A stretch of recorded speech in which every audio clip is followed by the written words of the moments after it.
사순 제3주간 월요일 복음 낭독하도록 하겠습니다. 루카가 전한 거룩한 복음입니다. 예수님께서는 나자렛으로 가시어 회당에 모여있는 사람들에게 말씀하셨다. 내가 진실로 너희에게 말한다. 어떠한 예언자도 자기 고향에서는 환영을 받지 못한다. 내가 참으로 너희에게 말한다. 3년 6개월 동안 하늘이 닫혀 온 땅에 큰 기근이 들었던 엘리야 때에 이스라엘에 과부가 많이 있었다. 그러나 엘리야는 그들 가운데 아무에게도 파견되지 않고 시돈 지방 사렙타의 과부에게만 파견되었다. 또 엘리사 예언자 시대에 이스라엘에는 나병 환자가 많이 있었다. 그러나 그들 가운데 아무도 깨끗해지지 않고 시리아 사람 나아만만 깨끗해졌다.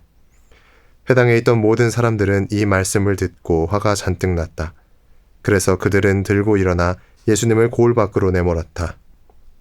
그 고을은 산 위에 지어져 있었는데 그들은 예수님을 그 벼랑까지 끌고 가 거기에서 떨어뜨리려고 하였다. 그러나 예수님께서는 그들 한가운데를 가로질러 떠나가셨다. 주님의 말씀입니다. 그리스도님 참여합니다. 참여예수님, 오늘 복음은 예수님께서 나자렛 회당에서 희년을 선포하시고 난 다음 장면입니다. 사람들은 예수님의 입에서 나오는 말씀 때문에 놀라워합니다. 희년을 선포하시는 장면에서는 예수님을 모두들 좋게 생각합니다.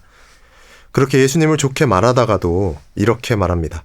저 사람은 요셉의 아들이 아닌가? 예수가 어떤 사람인지 우리가 알고 있는데 어떻게 저런 놀라운 말을 할 수 있단 말인가? 라고 생각하며 의심하기 시작합니다.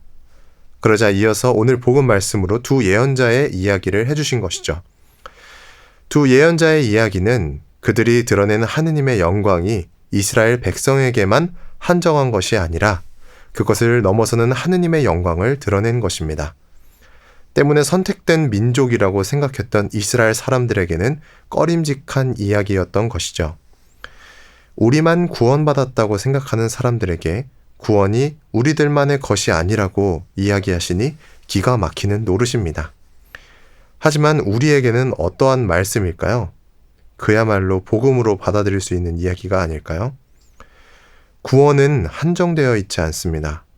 구원이 아주 좁은 의미로만 받아들인다면 하느님께서 마련하신 구원이 아닐 것입니다. 구원은 하느님께서 무한하신 것처럼 무한한 것입니다.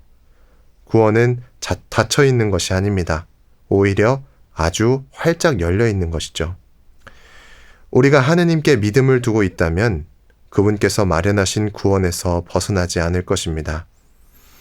예수님께서는 이렇게 닫혀있던 구원의 의미를 활짝 열어주시는 분이십니다.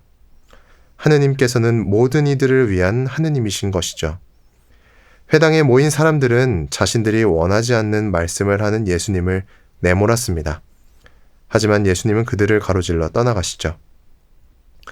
오늘 하루 예수님의 말씀에 희망을 두도록 합시다.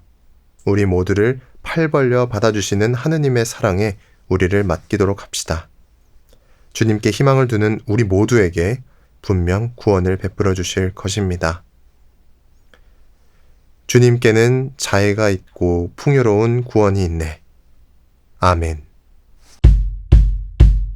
동글동글 콩으로 만든 청국장 동글동글 콩으로 만든 청국장 찌개로도 먹고요 가루는 생수에도 타서 먹어요 우리 모두 건강을 챙겨봐요 생태맘 청